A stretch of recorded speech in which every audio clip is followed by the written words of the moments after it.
XMLM members and recruiters. What are your stories, red flags, and how did you manage to out of the industry? My mother did Amway years ago. She told me she quit when she realized she approached every new acquaintance with an aim to make a sale instead of making a friend. I joined Primerica. I didn't see any red flags at first, but small ones started popping up.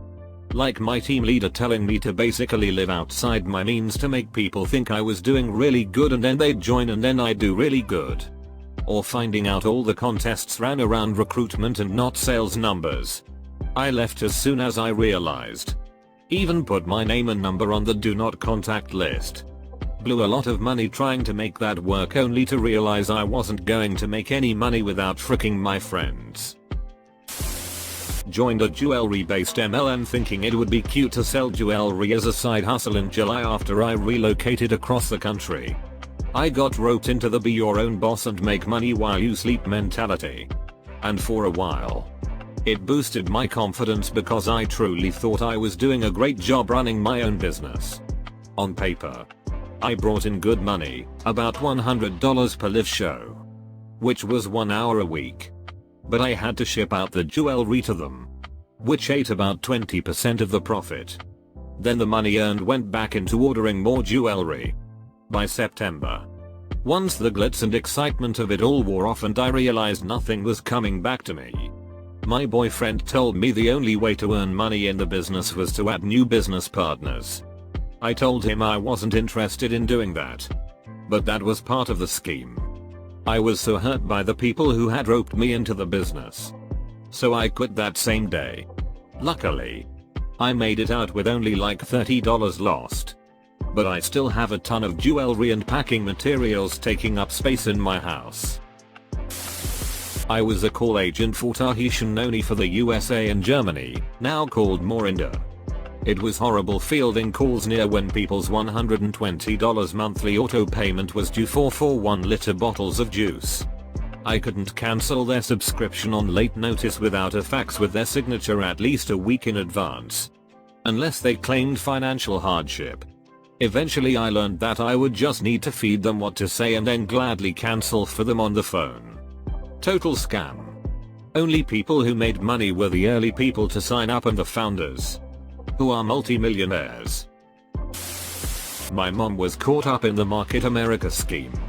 They manipulated an already vulnerable, mentally unstable woman to sink $20K into her business. She took her own life less than a year later.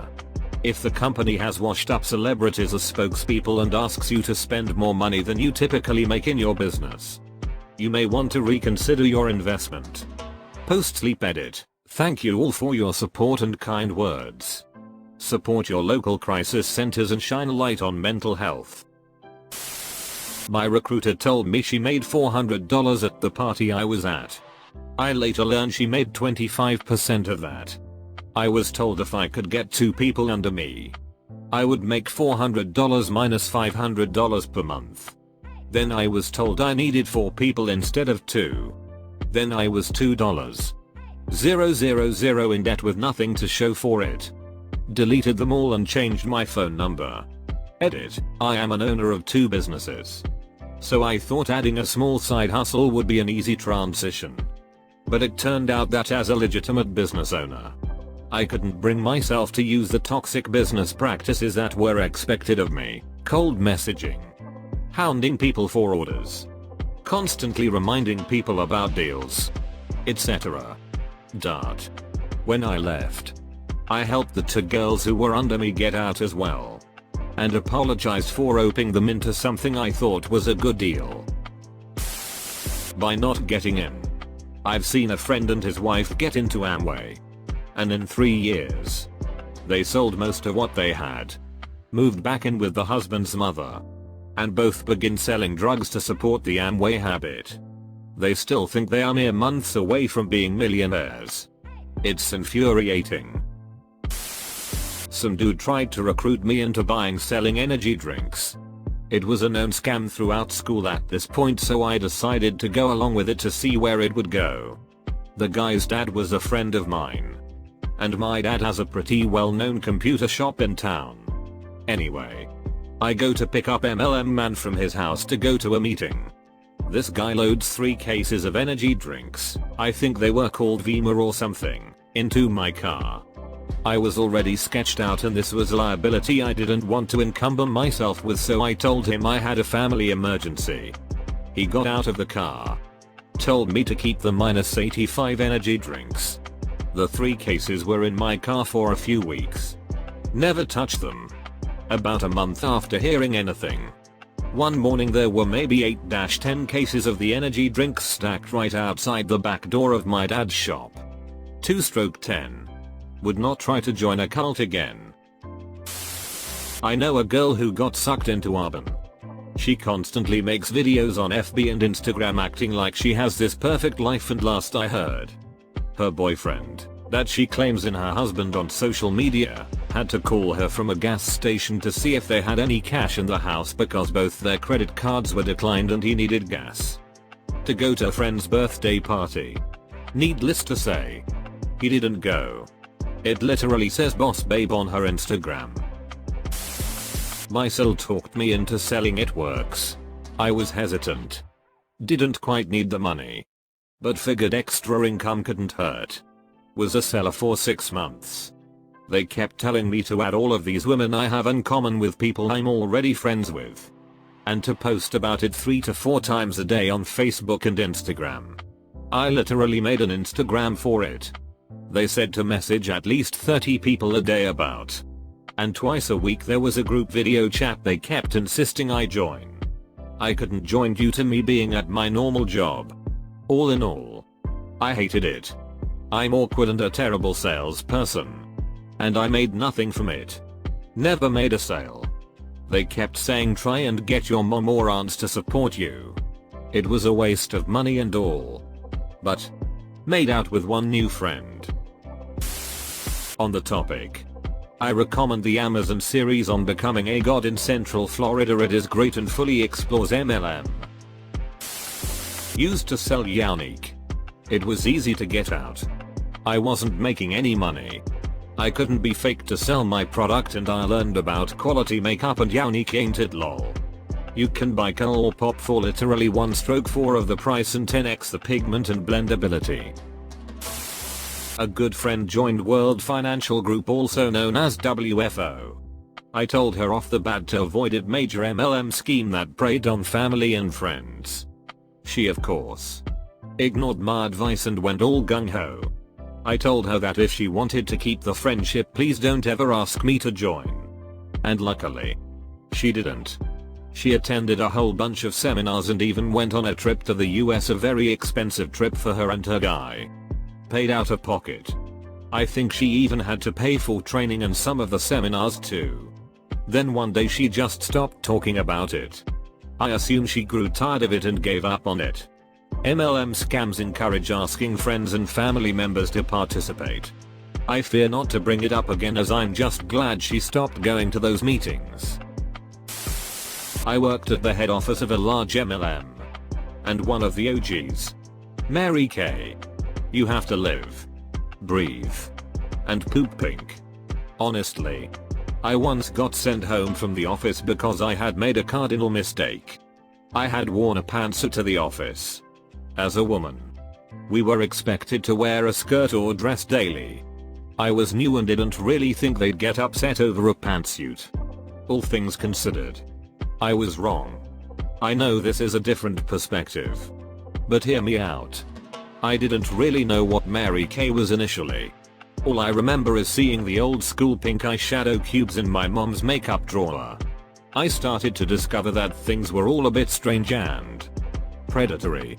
We would run campaigns inside of universities and colleges because the older generations all knew what was up. The company was marketing toward these younger girls specifically because they didn't know the shtick, and hinging on the fact that we would somehow be able to convince them of making easy money. I heard a lot of horror stories the longer I worked there. Specifically from people who were angrily demanding answers from directors of the annual seminar held in Toronto for Canadian Mary Kay consultants.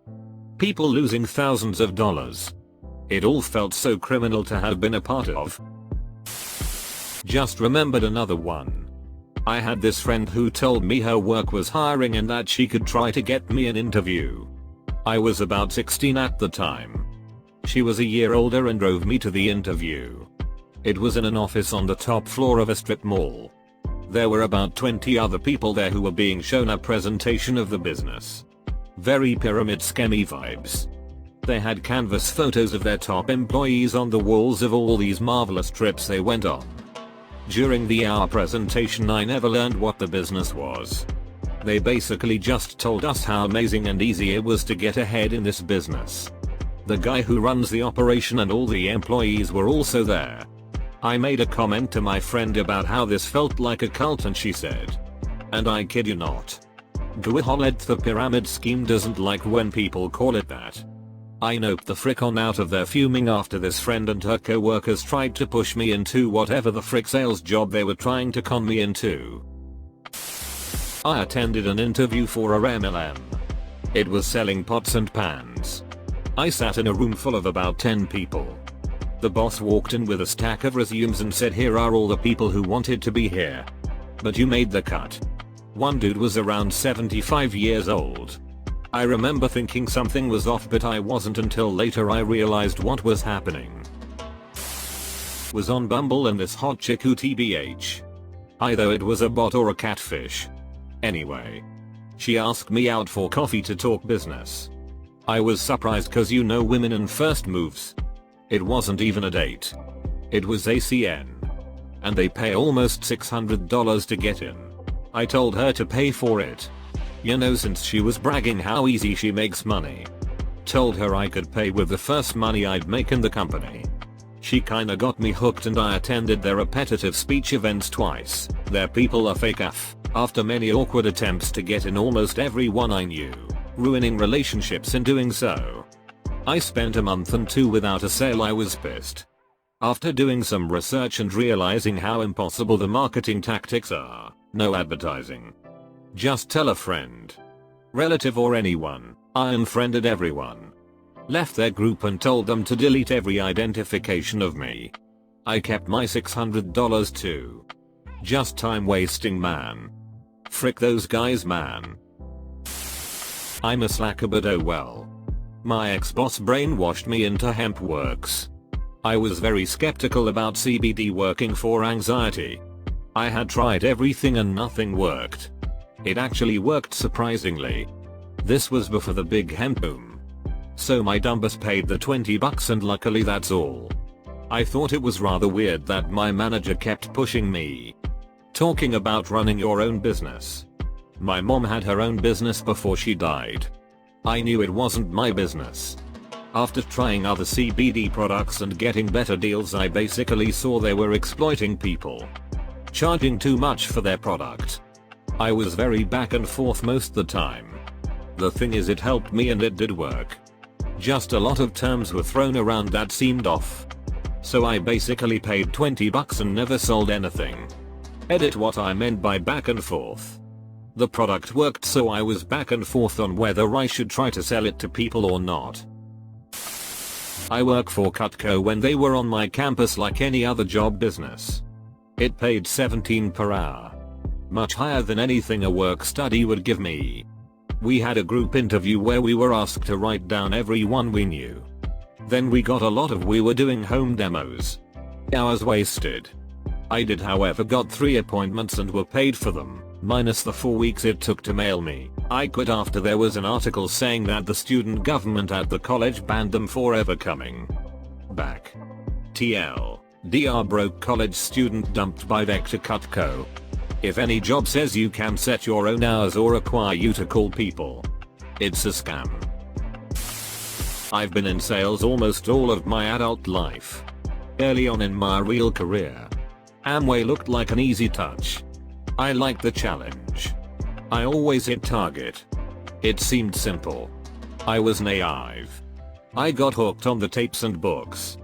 I was better at my day job. But I couldn't make it work in Amway. Even after a couple of years with the seminars and books and tapes.